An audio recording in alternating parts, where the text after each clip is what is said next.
নমস্কার বন্ধুরা, তোমাদের সবাইকে স্বাগত জানাই জিকে পয়েন্ট 365 ইউটিউব চ্যানেলের আরো একটি নতুন ক্লাসে। আজ তোমাদের সাথে আমরা আলোচনা করব ডব্লিউবিপি কেপি কনস্টেবল 2025 এক্সামের জন্য গুরুত্বপূর্ণ আরো একটি জিকে কোয়েশ্চেন আনসার ক্লাস। প্রতিদিন সন্ধ্যাবেলা আমাদের চ্যানেলে তোমরা ডব্লিউবিপি কেপি কনস্টেবল 2025 এক্সামকে লক্ষ্য করে ইম্পর্টেন্ট ক্লাস পেয়ে যাবে।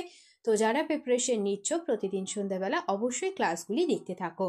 তোমাদের জন্য আমরা বিগত এক্সামের মধ্য থেকে বাছাই করা ইম্পর্টেন্ট কোয়েশ্চেন আনসার আলোচনা করছি। সেই কারণে তোমরা শেষ পর্যন্ত অবশ্যই ক্লাসগুলি মনোযোগ সহকারে দেখতে থাকো। প্রতিটা ক্লাসে থাকছে অসংখ্য ইম্পর্টেন্ট তথ্য, যে তথ্যগুলি তোমাদের পরীক্ষার জন্য কিন্তু গুরুত্বপূর্ণ। তোমরা অবশ্যই তথ্যগুলিকে সাথে খাতাতে নোট ডাউন করে ভালোভাবে তৈরি করো।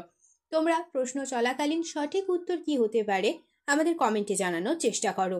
এর মাধ্যমে তোমাদের খুব ভালো একটা এক্সামের প্রিপারেশন হয়ে যাবে।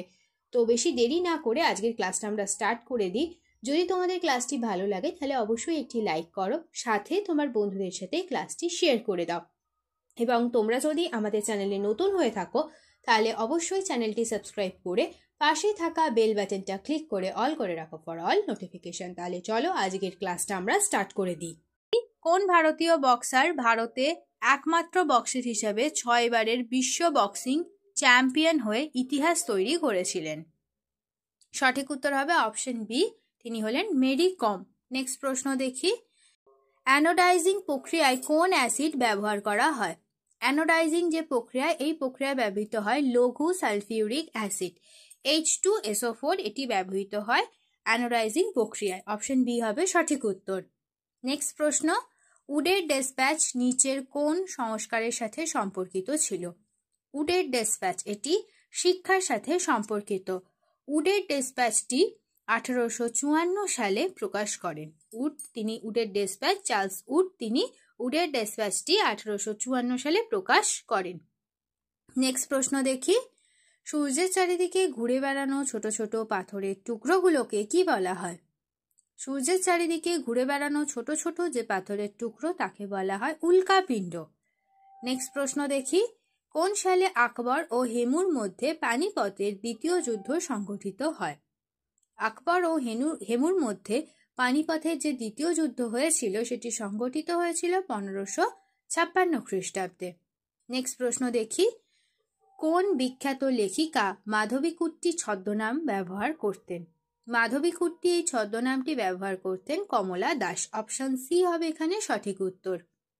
নেক্সট প্রশ্ন, নিম্নলিখিতদের মধ্যে কে দুর্গেশ নন্দিনীর রচয়িতা? দুর্গেশ নন্দিনীর রচয়িতা হলেন বঙ্কিমচন্দ্র চ্যাটার্জি। অপশন সি হবে এখানে সঠিক উত্তর। বঙ্কিমচন্দ্র চ্যাটার্জির আরও একটি বিখ্যাত বই হলো আনন্দ মঠ, এটিও কিন্তু পরীক্ষায় এসে থাকে। নেক্সট প্রশ্ন দেখি আমরা, নিচের কোন স্থানটি ইউরেনিয়াম খনির জন্য বিখ্যাত? ইউরেনিয়াম খনির জন্য বিখ্যাত হলো জাদুঘোড়া। অপশন ডি হবে সঠিক উত্তর।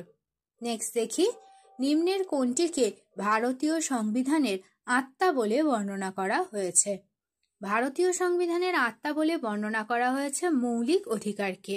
মৌলিক অধিকার, অপশন ডি হয়ে যাবে এখানে সঠিক উত্তর। নেক্সট প্রশ্ন দেখি, আল্লারা কুরেশি, যিনি আল্লাহ রাখা নামে পরিচিত, তিনি একজন ভারতীয় ড্যাশ বাদক। আল্লাহ রাখা কুরেশি বা আল্লারা কুরেশি, আল্লাহ রাখা, তিনি একজন তবলা বাদক। অপশন সি হবে সঠিক উত্তর। নেক্সট দেখি, কম্পিউটারের মেমোরি থেকে সঞ্চিত ফলাফল বের করার প্রক্রিয়াটি ড্যাশ হিসাবে পরিচিত। আউটপুট প্রসেস হিসাবে পরিচিত কম্পিউটারের মেমোরি থেকে সঞ্চিত ফলাফল বের করার প্রক্রিয়াটি। নেক্সট প্রশ্ন দেখি, গুণনাঢ্যের ড্যাশ গ্রন্থ পৈশাচী ভাষায় রচিত? গুণনাঢ্যের বৃহৎ কথা, এই গ্রন্থটি পৈশাচী ভাষায় রচিত। অপশন সি হবে এখানে সঠিক উত্তর। নেক্সট প্রশ্ন দেখি, গৌতম বুদ্ধের নিচের কোন উপদেশটি অগ্নি উপদেশ নামে পরিচিত? অগ্নি উপদেশ নামে পরিচিত হলো আদিত্য পারিয়ারা সূত্রটি। এটি গৌতম বুদ্ধের এই উপদেশটি অগ্নি উপদেশ নামে পরিচিত। অপশন বি হয়ে যাবে সঠিক উত্তর। নেক্সট প্রশ্ন দেখি, ড্যাশ দীর্ঘ রেডিও তরঙ্গ আবিষ্কার করেন? সঠিক উত্তর হবে অপশন এ, গুগলিয়েলমো মার্কনি, তিনি দীর্ঘ রেডিও তরঙ্গটি আবিষ্কার করেন। অপশন এ হয়ে যাবে সঠিক উত্তর। আর তিনি এই দীর্ঘ রেডিও তরঙ্গ আবিষ্কারের জন্য 1909 সালে পদার্থবিজ্ঞানে নোবেল পুরস্কার পান। নেক্সট প্রশ্ন দেখি, 1972 সালের সিমলা চুক্তি ইন্দিরা গান্ধী এবং নিচের কার মধ্যে স্বাক্ষরিত হয়েছিল? সঠিক উত্তর হবে অপশন বি, জুলফিকার আলী ভুট্টোর সাথে ইন্দিরা গান্ধীর 1972 সালে সিমলা চুক্তিটি স্বাক্ষরিত হয়েছিল। নেক্সট প্রশ্ন দেখি, নিম্নের কোন রাজ্যের সাথে হুসুরি বা হুচরি পরিবেশনা জড়িত? সঠিক উত্তর হবে অপশন ডি, আসামের সাথে এই হুসুরি বা হুচরি এই পরিবেশনাটি জড়িত। নেক্সট প্রশ্ন, মিউরিটিক অ্যাসিড বৈজ্ঞানিকভাবে কি নামে পরিচিত? মিউরিটিক এই অ্যাসিডটি বৈজ্ঞানিকভাবে হাইড্রোক্লোরিক অ্যাসিড বা HCl নামে পরিচিত। নেক্সট প্রশ্ন দেখি, পদ্মশ্রী পুরস্কারপ্রাপ্ত ভারতীয় নৃত্যশিল্পী এবং অভিনেত্রী মিনতি মিশ্র নিম্নলিখিত কোন ভারতীয় শাস্ত্রীয় নৃত্যশৈলীতে দক্ষতার জন্য পরিচিত? সঠিক উত্তর হবে অপশন ডি, ওডিসি নৃত্যশিল্পী তিনি, তার নাম হলো মিনতি মিশ্র। নেক্সট প্রশ্ন দেখি, থাইরয়েড গ্রন্থির স্বাভাবিক ক্রিয়াকলাপের জন্য নিম্নলিখিত খনিজগুলির মধ্যে কোনটি প্রয়োজনীয়? সঠিক উত্তর হবে অপশন সি, আয়োডিন প্রয়োজনীয় থাইরয়েড গ্রন্থির স্বাভাবিক ক্রিয়াকলাপের জন্য। নেক্সট প্রশ্ন দেখি, মহিলাদের জন্য প্রকাশিত হওয়া বামাবোধিনী পত্রিকা এটির সম্পাদনা করতেন কে? বামাবোধিনী পত্রিকা এই পত্রিকাটি সম্পাদনা করতেন উমেশ চন্দ্র দত্ত। অপশন এ হবে সঠিক উত্তর।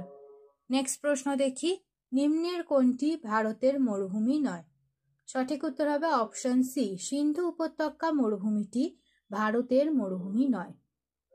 নেক্সট প্রশ্ন দেখি, 1916 সালে ভারতীয় জাতীয় কংগ্রেস এবং ড্যাশের মধ্যে স্বাক্ষরিত হওয়া লখনৌ চুক্তি নরমপন্থী এবং চরমপন্থীদের জন্য একটি যৌথ রাজনৈতিক প্ল্যাটফর্ম সরবরাহ করেছিল। সঠিক উত্তর হবে অপশন সি, মুসলিম লীগের মধ্যে স্বাক্ষরিত হওয়া লখনৌ চুক্তি নরমপন্থী এবং চরমপন্থীদের জন্য একটি যৌথ রাজনৈতিক প্ল্যাটফর্ম সরবরাহ করেছিল। নেক্সট দেখি, নিম্নের কোন স্থানটি সিন্ধু সভ্যতার অংশ নয়? নিম্নের উরুক স্থানটি, অপশন বি হবে সঠিক উত্তর, উরুক স্থানটি সিন্ধু সভ্যতার কোনো অংশ নয়। বাদবাকি তিনটি রয়েছে হরপ্পা, লোথাল আর মহেঞ্জোদারো, এই তিনটি কিন্তু সিন্ধু সভ্যতার অংশ। নেক্সট প্রশ্ন দেখি, পানামা খাল নিম্নের কোন অঞ্চলে অবস্থিত? পানামা খালটি মধ্য আমেরিকায় অবস্থিত। অপশন বি হবে এখানে সঠিক উত্তর। আর পানামা খালটি একটি কৃত্রিম খাল। 1904 সালে এই পানামা খালটি খনন কার্য শুরু হয়েছিল। নেক্সট প্রশ্ন দেখি, ভারতের সংবিধানের কোন সংশোধনীতে মৌলিক অধিকার থেকে সম্পত্তির অধিকারকে সরিয়ে দেওয়া হয়? মৌলিক অধিকার থেকে সম্পত্তির অধিকারকে সরিয়ে দেওয়া হয় 44তম সংবিধান সংশোধনী 1978 সালে এটি হয়েছিল। 1978 সালে এই 44তম সংশোধনীটি হয়েছিল। অপশন বি হবে এখানে সঠিক উত্তর। নেক্সট প্রশ্ন দেখি, নিচের কোন রক্তের গ্রুপের ব্যক্তিরা সার্বজনীন প্রাপক হিসাবে বিবেচনা করা হয়? সঠিক উত্তর হবে অপশন বি, AB+ রক্তের গ্রুপের ব্যক্তিদের সার্বজনীন প্রাপক হিসাবে বিবেচনা করা হয়। নেক্সট প্রশ্ন দেখি, শব্দ নিচের কোন মাধ্যমের মধ্য দিয়ে ভ্রমণ করতে পারে না? শব্দ শূন্য মাধ্যমের মধ্য দিয়ে কিন্তু ভ্রমণ করতে পারে না। অপশন বি হবে এখানে সঠিক উত্তর। নেক্সট প্রশ্ন দেখি আমরা, ভারতীয় সংবিধানের নিম্নলিখিত কোন অনুচ্ছেদের অধীনে আন্তঃরাজ্য বিরোধ সমন্বয়ের জন্য একটি আন্তঃরাজ্য পরিষদ গঠন করা হয়েছে? সঠিক উত্তর হবে অপশন ডি, 263 নম্বর অনুচ্ছেদ অনুযায়ী বা অনুচ্ছেদের অধীনে আন্তঃরাজ্য বিরোধ সমন্বয়ের জন্য একটি আন্তঃরাজ্য পরিষদ গঠন করা হয়েছে। নেক্সট প্রশ্ন, নিম্নের কোন স্থানটি উষ্ণ প্রস্রবণের জন্য পরিচিত? উষ্ণ প্রস্রবণের জন্য পরিচিত হলো গৌরীকুণ্ড। অপশন সি হবে এখানে সঠিক উত্তর। নেক্সট প্রশ্ন, ঢালো ড্যাশের জন্য জনপ্রিয় একটি আনুষ্ঠানিক লোকনৃত্য। ঢালো লোকনৃত্যটি গোয়ার একটি জনপ্রিয় আনুষ্ঠানিক লোকনৃত্য। এটি সঠিক উত্তর হবে অপশন সি। শেষ হলো আজকের ক্লাস। আজকের ক্লাসে আমরা তোমাদের সাথে আলোচনা করলাম WBP কেপি কনস্টেবল 2025 এক্সামকে লক্ষ্য করে ইম্পর্টেন্ট কোয়েশ্চেন আনসার।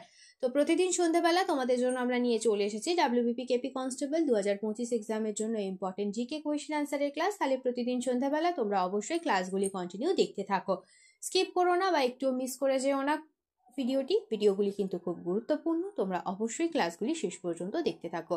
ভিডিও ভালো লাগলে একটা লাইক করো, সাথে তোমার বন্ধুদের সাথে ক্লাসটি শেয়ার করে দাও।